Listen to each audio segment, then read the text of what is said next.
Kemudian di dalam kita melakukan sebuah modeling data spasial ke dalam komputer gitu, ke dalam sebuah sistem informasi geografi, kita akan menggunakan data-data spasial. Nah, kemudian data spasial tersebut adalah data apa? Gitu ya. Data yang menunjukkan adanya lokasi gitu. Jadi spasial. Spasial is spesial gitu ya. Kenapa spasial itu spesial gitu ya? Karena ternyata kita adalah makhluk spasial gitu ya. Kita spesial. Nah, kemudian di dalam pemodelan nantinya itu dikenal dengan data yang sifatnya kontinu dan data yang sifatnya diskrit. Gitu. Apa sih sebenarnya data yang sifatnya kontinu dan data yang sifatnya diskrit? Oke, bayangkan sekarang kalian ada di sebuah ruangan di depan laptop, gitu. Artinya apa di sana? Di dalam ruangan tersebut, kalian bisa membedakan bahwa ada kalian, gitu, ada laptop, ada apa lagi? Ada meja, ada apa lagi? Ada kursi, ada tempat tidur, kemudian ada apa lagi? Ya barang-barang kalian, gitu ya. Ada gitar mungkin, gitu ya. Ada buku-buku, gitu. Kemudian apa lagi? Ada banyak. Ada mungkin yang sudah punya kompas, gitu ya, palu geologi, gitu. Kemudian juga ada apa lagi? Lemari, gitu ya, ada pakaian dan sebagainya. Artinya apa? Artinya ada batas yang jelas. Kita bisa membedakan itu. Jadi ada boundary-nya. Kita bisa memisahkan bahwa di ruangan tersebut ada laptop dan sebagainya.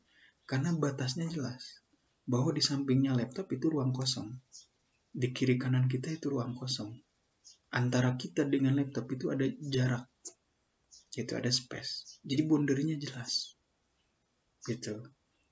Jadi itu adalah diskrit. Gitu, data diskrit. Data yang memiliki boundary, memiliki batas gitu. Gitu. Tentu kita tahu gitu ya, batas kita di ruangan tersebut ya sesuai dengan volume tubuh kita. Batas dari laptop itu sesuai dengan ukuran dari laptop. Batas dari lemari sesuai dengan ukuran lemari. Jadi di dalam space tersebut kita memiliki objek-objek yang sifatnya diskrit gitu. Yang sifatnya memiliki boundary, batasan gitu ya. Nah, kemudian ada objek yang sifatnya kontinu. Ada fenomena yang sifatnya kontinu. Contohnya adalah sebuah elevasi. Itu sebuah elevasi. Kita tentu tahu elevasi itu sifatnya kontinu. Karena apa? Ada registration point-nya dari sea level. Dari muka air laut kita bisa berjalan gitu ya. Dari Jakarta Utara gitu ya, naik mobil, kita menembus terus keluar Jakarta. Kita masuk ke wilayah Bogor gitu. Ya, kemudian kita naik ke daerah puncak gitu. Artinya morfologinya berubah semakin tinggi gitu. Jadi continue gitu. Jadi data-data yang sifatnya continue seperti elevasi gitu. Kemudian juga ada hal-hal yang lain, curah hujan gitu ya. Suatu regional area itu ada curah hujan tinggi, rendah, menengah dan sebagainya. Sifatnya continue. Tidak terpisah, tidak diskrit kayak tadi. Nah, di dalam dunia komputer yang terbatas dibandingkan dengan realita kita di dunia yang unlimited dan sangat kompleks, gap tersebut yang akan ditangkap, akan dijembatani oleh GIS melalui modeling data gitu. Data yang sifatnya diskrit tadi dan yang kontinu tadi itu akan kita modelkan dan direpresentasikan gitu ya oleh secara umum nih, general gitu. Itu adalah oleh dua data. Yang pertama adalah data raster, yang kedua adalah data vektor. apa sih raster dan vektor gitu.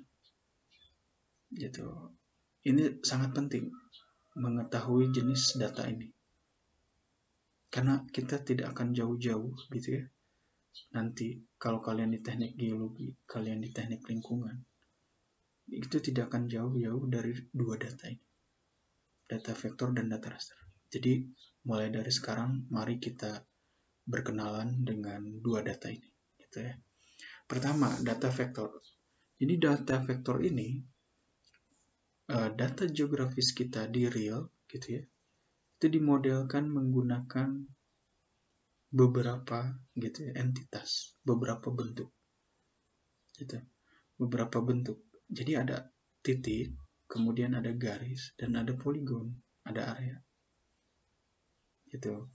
Jadi dalam sebuah perkotaan ada gedung-gedungnya di sini direpresentasikan oleh batas dari poligon ini. Kemudian ada jalan sebagai garis dan kemudian ada titik, gitu ya, persimpangan, junctionnya. Nah, jadi vektor data bagaimana dia memodelkan menggunakan poin, gitu ya. Kemudian poin tersebut bisa saling berhubungan, gitu, saling berhubungan menjadi garis.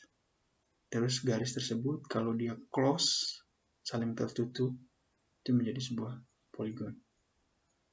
Ya, karena di sana ada sebuah titik permulaannya, kemudian menjadi garis, kemudian menjadi poligon. Kita punya sebuah namanya koordinat X dan Y. Gitu. Jadi di dalam vektor itu nanti ada namanya poin ini, node-nya ini, atau vertex. Nah, vertexnya membentuk sebuah path, jalur dalam sebuah garis, dan membentuk sebuah poligon, gitu, close dari path-nya tersebut. Gitu. Ya, jadi direpresentasikan oleh titik, garis, dan oleh poligon. Ya, dan dia memiliki koordinat X dan Y. Nah, kemudian yang kedua itu adalah tipe data raster. Apa sih tipe data raster?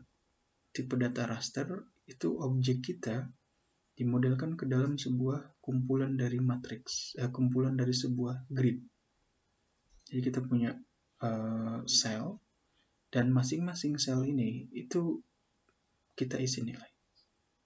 Gitu ya, nilai tertentu akan merepresentasikan apa? Di sini nilai dari ini gitu ya, diwarnakan dengan warna merah. Nanti warnanya bebas, mau apa saja. Tapi masing-masing dari pixel ini gitu ya, features elements ini itu memiliki value, memiliki atributnya.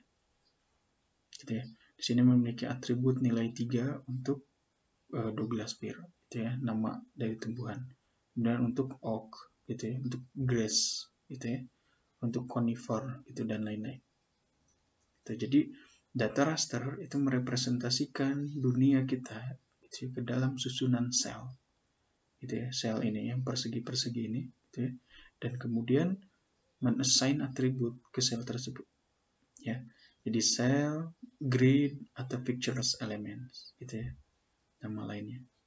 Nah, dua data ini itu secara umum yang merepresentasikan, gitu ya, fenomena real kita di dunia ke dalam dunia maya, di digital, di dalam GIS. Nah, contohnya kita lihat di sini ada sebuah fenomena real world kita, gitu ya, lengkap antara danau, kemudian sungai, kemudian di sana ada apa lagi, pohon, gitu ya, kemudian ada apa lagi, gitu ya, banyak. Gitu. Nah, masing-masing memiliki vertexnya atau titiknya atau node-nya, ya. Ini titik, titik, titik, titik, titik. Gitu. Jadi ada X dan Y-nya, ada koordinat X dan Y-nya. Nah, kemudian ini bisa saling terhubung. Gitu. Bisa saling terhubung menjadi sebuah apa? Sebuah garis. Kemudian garis tersebut terhubung, tetapi dia terhubungnya ternyata close, saling tertutup. Artinya apa? Membentuk sebuah poligon. Nah, pohon sendiri dia punya X dan Y masing-masing. Jadi sebuah titik. Jadi data vektor merepresentasikan fitur real world kita ke dalam titik, garis, dan poligon. Gitu. Jadi boundary-nya gitu, batasnya itu didefinisikan oleh pasangan koordinat X dan Y. Gitu ya. Jadi sekali lagi, kalau data vektor memodelkan bumi kita ke dalam objek spasial berupa titik, garis, dan poligon. Ya. Nah, kemudian tipe data yang lain apa? Yaitu raster. Ini ya, contohnya adalah data kontinu berupa elevasi. Ada yang tahu ini elevasinya seperti apa? Tentu ya, dari gambar sangat jelas sekali. Kita punya lembah, naik ke punggungan, lembah lagi naik ke punggungan. Artinya apa? Ketika kita jalan di sini, makin naik, turun lagi, naik lagi. Kita jalan ke sana, itu makin naik. Gitu ya. Nah, di dalam data raster, kita memodelkan bumi kita ke dalam sebuah grid, ya. Kotak-kotak ini, sel-sel ini, itu masing-masing memiliki nilai. Hijau untuk yang nilai elevasinya tinggi. Kemudian yang kuning untuk yang menengah, yang putih untuk yang rendah. Jadi data raster memodelkan data geografi kita. Itu ya, di sini elevasi sebagai baris dan kolom. Itu ya, baris dan kolom. Jadi baris dan kolomnya ini memiliki ukuran kotak yang sama. Nah, kemudian salah satu pojoknya itu memiliki nilai koordinat X, Y juga. Itu salah satunya saja. Nah, ini contoh dari Reelwood. Jadi bagaimana ada sebuah fenomena gitu ya di sini. Nah, Reelwood ini, gambar ini gitu ya. Nah, kita modelkan di dalam vektor dan raster. Kita bisa lihat perbedaannya di mana. Kalau raster, dia dalam bentuk kumpulan dari grid, itu ya, matriks. Jadi ada matriks berupa sel atau grid ini. Ya, seperti ini. Nah, kemudian kalau vektor itu berupa garis, kemudian dia berupa poligon. Perbedaannya di sana. Di data vektor itu yang merepresentasikan batasnya jelas. Ada gedung, kemudian ada ruang kosong. Ada garis, ada ruang kosong. Ada garis, ada gedung. Gitu ya. Ada poligon, ada garis. Nah, sedangkan data raster memodelkan setiap ruang space tersebut itu memiliki nilai. Oke. Jadi data raster memodelkan, merepresentasikan suatu objek itu dengan nilai yang sama. Kalau gedung, itu seluruh space di gedung, inherentnya, dalam dirinya gedung itu diberikan nilai yang sama. Maka terbentuklah dia objek gedung. Nah, kemudian jalan juga sama. Di sini kita terlihat bentuk dari building dan jalan itu tidak terlihat mirip dengan Reelwood-nya, gitu ya, dibandingkan dengan data vektor.